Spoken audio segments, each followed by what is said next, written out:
IBM laid off 8,000 employees to replace them with AI. But what they didn't expect was having to rehire as many due to AI. Dahil sa pagputok ng AI, hindi mo gardening or pagluluto ng pizza kasi gusto na nilang i-brand na pizza made with AI. Paninga love life ng mga taong walang confidence sa sarili. Alam nyo, naghahanap na lang ng AI boyfriend kasi nga may mga app na tapos sasabihin nila na may jowa daw sila. Kung virtual assistant ka, aspiring VA, or kahit curious ka lang kung mawawala ba ang trabaho naming mga VAs dahil sa AI in the next 3 years, well, stick around kasi tatakutin natin ang mga sarili natin sa video na to. Kasi on this video, we will talk about how AI will steal our jobs in the future. Okay, let's make a simple scenario. Imaginein mo, katulong ka sa isang bahay at meron kang isang boss. Kasi diba, sabi natin, ang mga virtual assistant ay mga katulong ng mga clients, tama? Imaginein mo, ikaw si ate VA at meron kang boss which is yung client mo. Ikaw yung taga-ayos ng gamit, taga-timpla ng kape ni boss, taga-sagot ng email, taga-pili ng damit sa closet, lahat na. Lahat ginagawa mo parang EA, di ba? Ganun naman ginagawa ng mga VA, di ba? Tapos, biglang may dumating na robot, kayang gawin lahat ng ginagawa mo. At bukod pa doon, hindi napapagod, hindi nagkakamali, hindi nagrereklamo, hindi rin nag-absent. Sino pa ngayon ang may kailangan kay ate VA?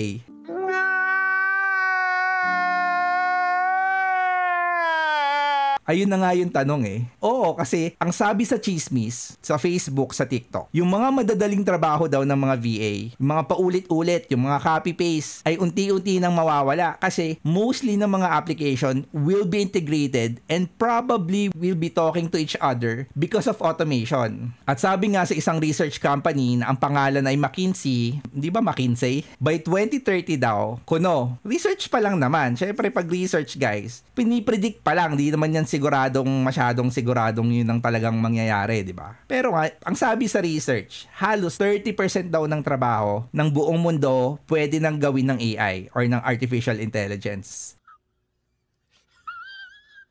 At guess what? Ang daming VA tasks na pasok sa listahan na pwedeng mawala. Pero kung natatakot ka, huwag ka muna mag-worry. Hindi ibig sabihin nun mawawala na lahat ng tasks. Here are some of the tasks na pwede daw ma-extinct. Number 1 sa listahan na pwede daw ma-extinct ay yung email and calendar management. AI na daw ang bahala dito. Meron na kasi daw mga tools no, na nagsosort ng mga inbox, gumagawa ng reply at nagbubook ng meeting. No? Automatic, literal. Parang mayroong mini secretary no, si client sa computer. Okay, on this task, ito yung aking point of view. Marahil, no, tama sila, no? Kasi syempre, marami na naiimbentong mga taga-reply, yung mga application talaga na super automated na, no? Marami na mga application ngayon na ganyan, no, na nakakapag-generate ng mga auto-reply or message na pwedeng makausap sa mga clients na built-in dun sa application, no? Nagge-generate, kumbaga parang si ChatGPT, nagge-generate yan ng mga suggestion kung anong pwede mong i-reply sa mga email messages, no? Pero siguro, this could be case-to-case basis. No? Depende pa rin sa company. Kasi maraming company, guys, na ang mga leads na pumapasok sa emails ay sobrang valuable na they can't afford to just solely rely on artificial intelligence alone. Ikaw ba, kung gumagastos ka ng $200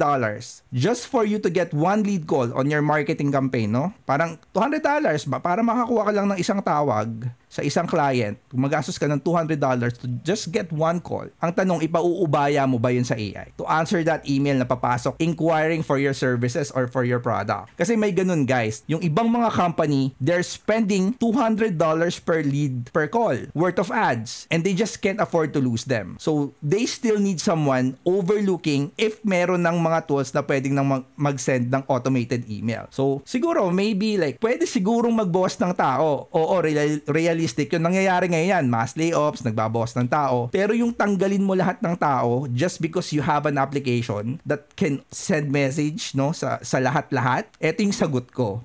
Ang aking atang-utay ay hindi po, ate. Kung 10 ang VA na working sa company, cutting them to 7 is reasonable if the AI tools will do its part properly na ma-improve yung productivity ng company by at least siguro 30 to 50%. Depende sa performance po ng company. Pero ito, real talk. Just recently lang po, may mga companies na nag-fire ng mga empleyado ng sobrang dami. No! God, please, no! No! No! No! na sobrang dami kagaya nito, yung Klarna. Alam nyo ba yung Klarna, yung financial company, ginagamit namin yan, no, sa mga finances namin doon sa isang pinagtatrabuhan kong kumpanya, yung Klarna, isang finance company.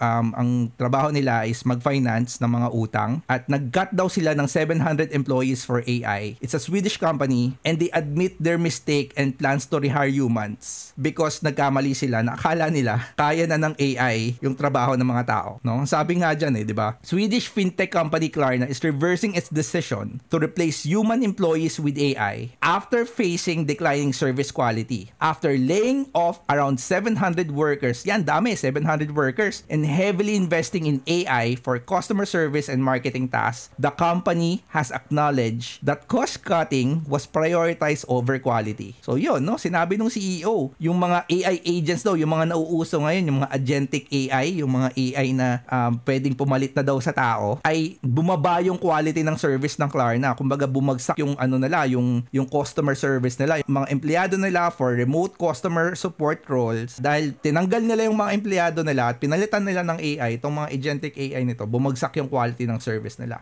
At hindi lang sila. Sabi dito sa news, no, eto, IBM, siguro alam niyo tong company na to, no? Last July 15 lang po, no, 2025. Nasa news to. You can check, no? Pwede niyong i-validate. Sabi dito, IBM laid off 8,000 employees to replace them with AI. But what they didn't expect was having to rehire as many due to AI.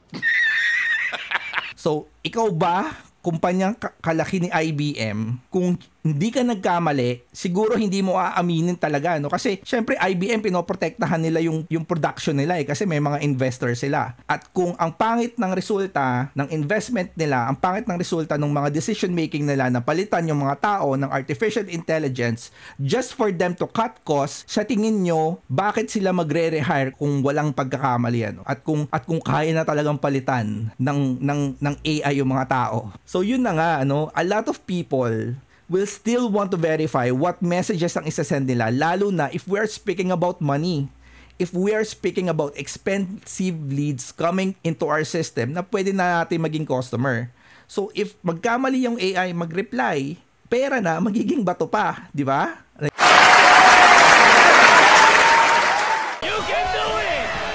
Sobrang mahalaga talaga pagdating sa email. So, hindi lang basta-basta pwedeng ipagkatiwala sa isang robot ang pagsagot-sagot sa mga email kasi nga, it's expensive. Siguro sa mga squammy clients, pwede na yon, diba? Kung meron kayong mga squammy clients na nagtitipid sa budget, na yung mga company nila hindi pa kumikita, na sobrang mura ng mga product nila, na konti lang yung mga margins, siguro pwede yon, yung mga agentic AI na mga pinagsasabi nila. Pero if you are dealing with a big company na they have expensive services, they have expensive products, and they're not willing to take the risk, no, na mag-bet sa AI just for them to get qualified clients, hindi nila yan iti-take ng risk. They will do a very cautious move. Siguro, oo, bibili sila ng AI, but they will not just let AI alone do its thing. And before we go to task number 2, na endangered na daw kasi may AI na, I just want to give you my secret AI toolbox, no? Ito po yung listahan ng mga AI tools na ginagamit ko on a day-to-day basis. So if you want, comment AI ready below so I can send you a copy. Okay, task number 2 na pwedeng ma-extinct sa listahan is yung social media and basic content creation. AI na ang gumagawa ng captions,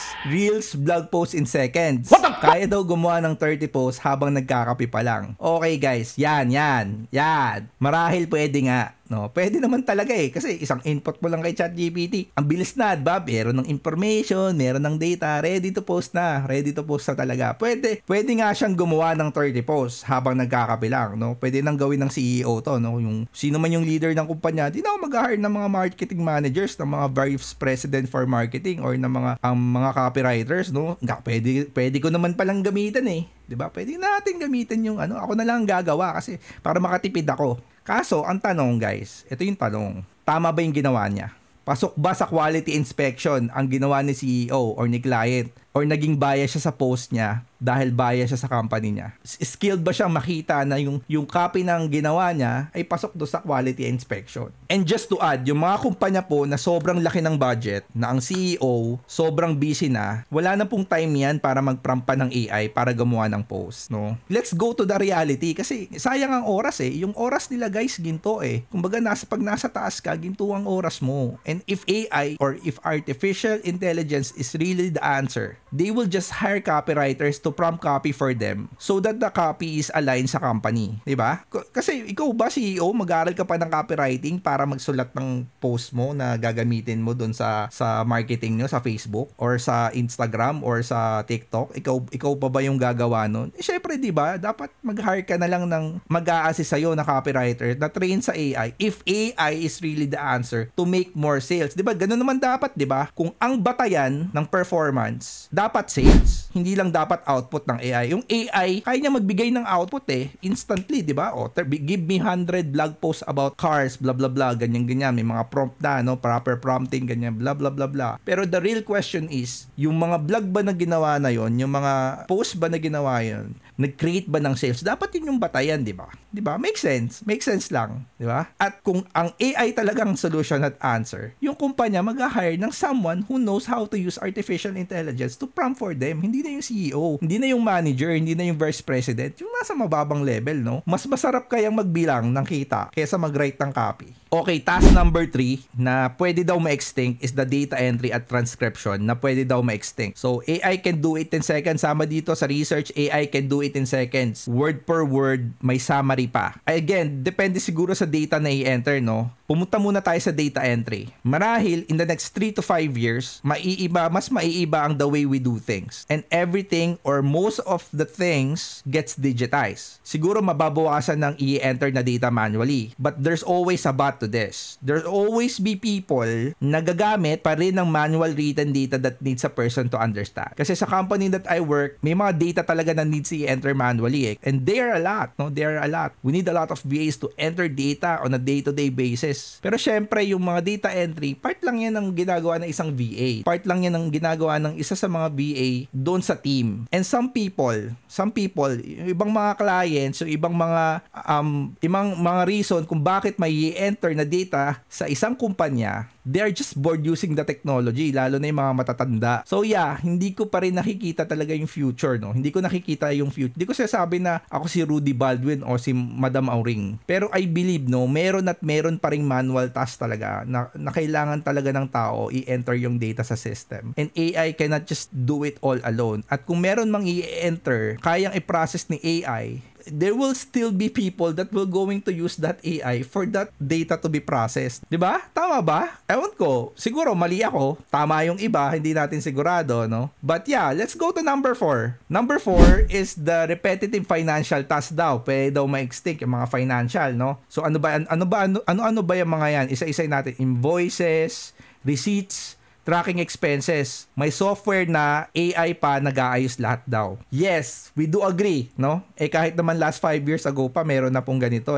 Meron na tong mga application na nakakapag-upload, no? Automatic na nag-upload na sa internet, and we don't really need much of the human interference, no? Pagdating sa pag-organize ng books, kasi nga may mga software na gumagawa nito. But yet, we still hire a lot of bookkeepers to clean up all the data, kasi mostly people cannot just rely sa AI lahat. You still need to input data there. Yes, AI, artificial intelligence, can analyze data for us, but still we need to feed those data out there so that they can think of it. Maglalagay ka pa rin ng data, maglalagay ka pa rin ng input. There will still be cases na ikaw talaga maglalagay ng input. At yung AI, hindi niya kayang gawin lahat. Tandaan mo, ang mga transaction, hindi lahat yan ay seamless, no? Lalo na pag malaking kumpanya, you're dealing with a lot of transactions, you're dealing with people, at madalas dyan may corrective action that needs human to void or correct, no? Human interaction. Kasi nga, pag you're dealing with human, laging may ine-expect kang may mali dyan. Tao lang tayo, we make mistakes, no? When you're dealing with a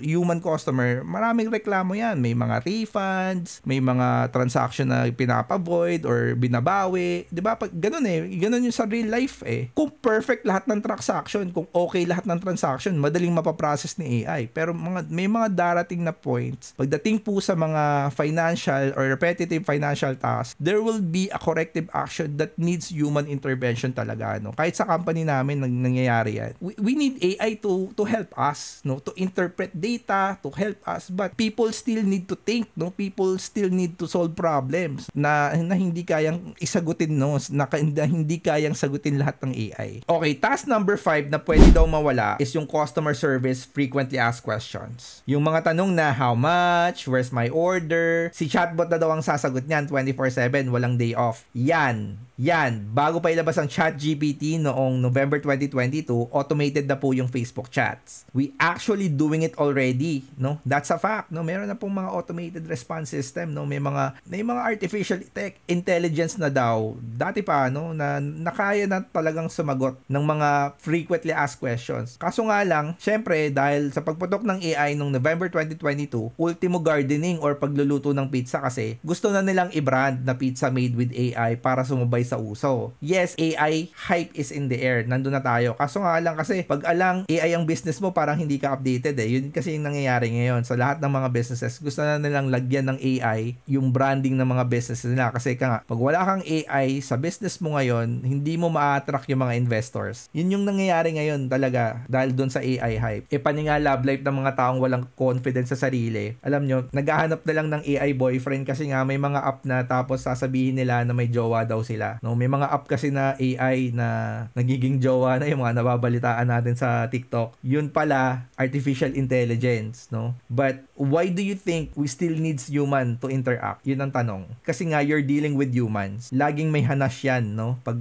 tao ang nagdi-deal kapag tao talaga kasi may mga kanya-kanyang ugali din ang mga tao at laging may sariling problema, no? Sige, eto na lang. Let's put this on a scenario, no? Eto, real talk to. Kailan ka naputulan ng internet? Nung naputulan ka ng internet, ako dati kasi naputulan ako ng internet. Ito real experience. Nung naputulan ako ng internet, syempre ni-report ko, di ba? Si PLDT nagamit na ng AI yan sa customer service. Pati si Converge, no? At yung AI, kunyari pa yan, nag-iisip, no? Typing daw, no? Nakalagay, no? Pag chinachat mo si PLDT doon sa chat nila. Kunyari yan, typing daw, nag-iisip may pangalan, si Jennifer daw, si Charlie. Kunwari, no? Naiintindihan ka kung sa mga problema mo, sasabihin nila mga ganon. Paulit-ulit ka nilang nilalagay sa loop, no? Kapag nagsasabi ka na i-repair yung puputulin na yung internet, gusto ko nang paputol, no? Sasabihin ng AI, uulit-ulitin ka nila, no? Ilalagay ka na sa loop na i-report mo muna yung problema, ganito yung basta paulit-ulit na lang ng mga automated messages, no? Malalaman mo na hindi tao yung kausap mo. Basta na-experience ko na yun, yung pinapaputol ko ng internet, sasabihin pa ng AI, bibigyan ka pa ng discount sa mga susunod na months para lang i-keep ka nila as customer. Pero galit na galit ka na, di ba? Ang sistema, instead na gusto mo pang maayos ang internet, ginawa ko, pinapalitan ko na lang ng Converge kasi, yun nga, they don't respect my emotions because they just use AI. Kasi syempre, di ba, pag galit ka na, you want a human to hear your problems, no? Gusto mong marinig yung nararamdaman mo, marinig yung problema mo tungkol dun sa internet mo, no? Na frustrated ka na 3 days na lang, 7 days. Minsan nga, nagpupunta ka pa sa mga Facebook group na mga Converge ganyan para maisabihin mo yung mga problema mo, yung internet mo, ganito, nasa na yung mga repairman. Pero yun nga, pagpunta mo naman dun sa PLDT na chat report dun sa Facebook page nila, ang kausap mo AI, 'di ba? 'Di ba? Kaya nga lagi sinasabi ng customer service ng PLDT, no, at ng Converge, sorry to hear that problem, sir. We apologize, no? Pag nakakausap ka ng agent, 'di ba? Yun yung lagi nang sinasabi. Sorry to hear that problem, sir. We apologize from the word here, no? Kasi bilang tao, gusto mong mapakinggan ka, you know, yung may sagot na kapwa mo tao na pinapakinggan ka at nagbibigay ng talagang solusyon doon sa problema mo, binibigyan ka ng mga ticket na kahit nag-aalburuto ka na pinapakinggan mo. And that's part of the customer service na dapat talagang binibigay ng company. And because of they're using AI na instead na ipapa-repair mo lang yung internet mo, ayun, ginawa ko, pinaputol ko na. Kasi nga, they don't respect you as a customer. Lumipat na lang ako sa ibang service provider. Diba? Kasi nga, wala eh. They don't respect humans eh. So, ganun, no? Okay, so what now? Paano to? Hindi pa naman fired ang mga virtual assistant and there will be always a role to play kapag VA ka. Pero if ever man nandyan na talaga ang AI at it's inevitable, siguro ang kailangan mong gawin and mag-upgrade. I-upgrade mo yung skills mo, no? Step 1, learn to drive artificial intelligence. AI is like a Ferrari, no? Super bilis niyan. Ang bilis, magbigay ng information, magbigay ng ng data, sobrang bilis, no? Pero kung hindi mo marunong i-maneho, sayang lang. So, you need to understand AI. You need to know how to use it in a very useful way sa task mo. Like ako, YouTube Manager, meron akong mga tools na ginagamit ko, 'di ba? Sabi ko nga diyan, dun sa libro ko, yung secret toolbox ko na mga ginagamit ko, ano lang naman, maikli lang naman yung listahan ng mga AI na ginagamit ko sa pang-araw-araw. Building my YouTube channel and managing my YouTube channel. Gumagamit din po ako ng artificial intelligence. But the artificial intelligence tools are just tools, no? Na kailangan mong aralin, no? Ikaw yung magdadrive niyan para mag-perform, para ma-improve yung trabaho mo at mapabilis yung trabaho mo at mapaganda yung trabaho mo. Hindi yan mag-work mag-isa para sa'yo. At mahirap, no? If other people, syempre may mga expert syempre may mga pabibong mong sasabi na yung artificial intelligence, kaya niya nang gawin lahat, no? Yung mga agentic AI, N8, NA8N, yung mga ganun, yung mga Xavier Automation, mga agentic AI na kaya na daw nilang gawin lahat ng mga customer service. Siguro, sa paniniwala nila, oo. Pero, depende pa rin sa kumpanya. It's a case-to-case basis Pero yun nga, it doesn't hurt to learn this to learn these tools. And there will always be an application sa mga AI tools. No? There will always be application sa mga company natin na pwedeng maging part sila ng trabaho natin. Pero not necessarily mawawala yung tao. Kasi yung tao, kailangan mo yun para gamitin or i-correct tong mga tools na to. And step 2, dahil nandiyan na yung mga AI, what you can do is you can focus on what makes you human. Kailangan mag-double down ka sa pagkatao mo. Kasi ganito, hindi mo na kaya talunin yung artificial intelligence. 'Di ba? Hindi mo na sila kayang baguhin. Technology na yan 'di ba? AI can't feel, no? They can't connect. Yun yung hindi nila kayang gawin. Ikaw, kaya mong intindihan ng problema ng client. Kaya ba nilang intindihan ng problema ng client ng totoo? Na talagang nag-e-empathy sila, yung meron talaga silang pakiramdam, no? Ikaw, kaya mo magpayo, mag-strategize, no? Yung kaya ba nilang utuin yung client mo? Hindi, 'di ba? Kaya ba nilang mag-throw ng jokes sa client mo, no? Hindi rin, no? Ng humor. Kasi nga, AI artificial intelligence sila, yung humor, kaya nilang magsabi ng jokes, pero mafe-feel mo, hindi talaga sila tao, no? Robot sila, but bilang isang tao, meron kang kakayahan na hindi kayang gawin ng mga ito, no? At yun yung pagiging tao mo. So, you have to double down on what makes you human. Ibigay mo yung personality mo, no? So, step 3, kung if there's AI already and it's inevitable, what you have to do is pwede ka mag-specialize, no? Huwag ka mag-generalist, no? Hindi na uso yung I can do everything po na VA ngayon, no? Ngayon, dahil may AI na, mas mahal ang bayad sa expert. If VA ka, let's say VA ka lang for real estate lang or for online coaches lang, mas valuable ka at mas malaki ang kita mo kapag may focused niche ka. So, yun daw, no? Yun din ang mga naririnig ko sa mga expert. You have to niche down and you have to be expert at one thing. Hindi yung pwedeng general VA ka lang. Kasi guys, yung AI, kaya niya AI is kind of bit generalist Kaya niyang gawin lahat, kaya niya sabihin lahat. Pero hindi niya kayang mag-niche down kasi nga artificial intelligence, kung iisipin niyo yan guys, ginawa siya iaralin yung data around the internet, yung buong internet inaaral ng artificial intelligence. Yan, nila-learn niya yan. Kaso nga lang, syempre, pag ina-average down niya yung data sa internet, ang nangyayari kasi, ang binibigay niyang resulta sa'yo are just average, are just general information, the average general information based on pattern recognition and machine learning. Hindi siya specialize on something. Pero kung ikaw tao, you're an expert on something, with the use of AI plus your expertise, mas malakas ka. Kasi nga, baka may magalit na naman dito mga experts, sabihin, ano ba yung mga pinagsasabi to ni Chat? Alam niya ba yung mga pinagsasabi niya na yan? Malalaman mo naman yan guys pag ginamit mo si ChatGPT yung parang average lang yung sagot niya lagi sa'yo, na kahit sabihin mo pa ng pagandahin mo pa ng pagandahin, parang minsan, parang natatabangan ka na walang effect yung mga captions, yung mga binibigay niya sa mga articles. Parang pag wala talagang human interaction, hindi parang original yung content. Kasi nga, yung binibigay niyang content is just a collection of every information in the internet ay binibigay niya sa'yo na iniisip niya yun yung possible na sagot sa mga tanong mo, no? So, yun lang yung pagkakaintindi ko, no? Pwedeng mali ako, pwedeng tama yung iba, pero yun nga yung pagkakaintindi natin, no? Based on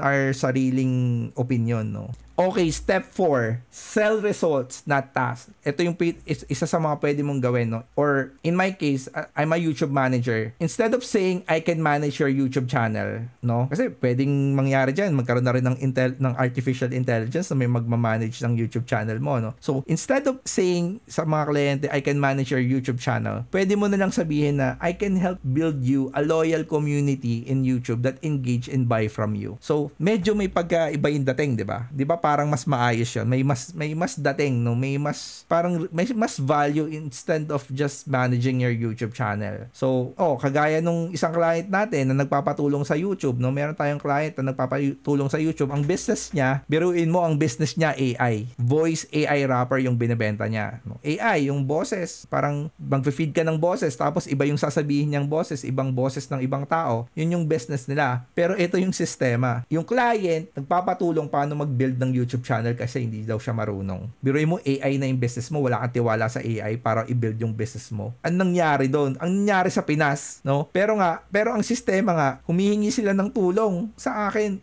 Sila na yung magaling sila na yung magaling sa SEO, sila na yung magaling sa data, sa machine learning. Pero yun nga, they are not creative about how they can use that artificial intelligence in order for them to build a brand, for them to have followers and loyal fans and community dito sa YouTube. So, parang if you're going to build a skill, if you're going to build a service, no?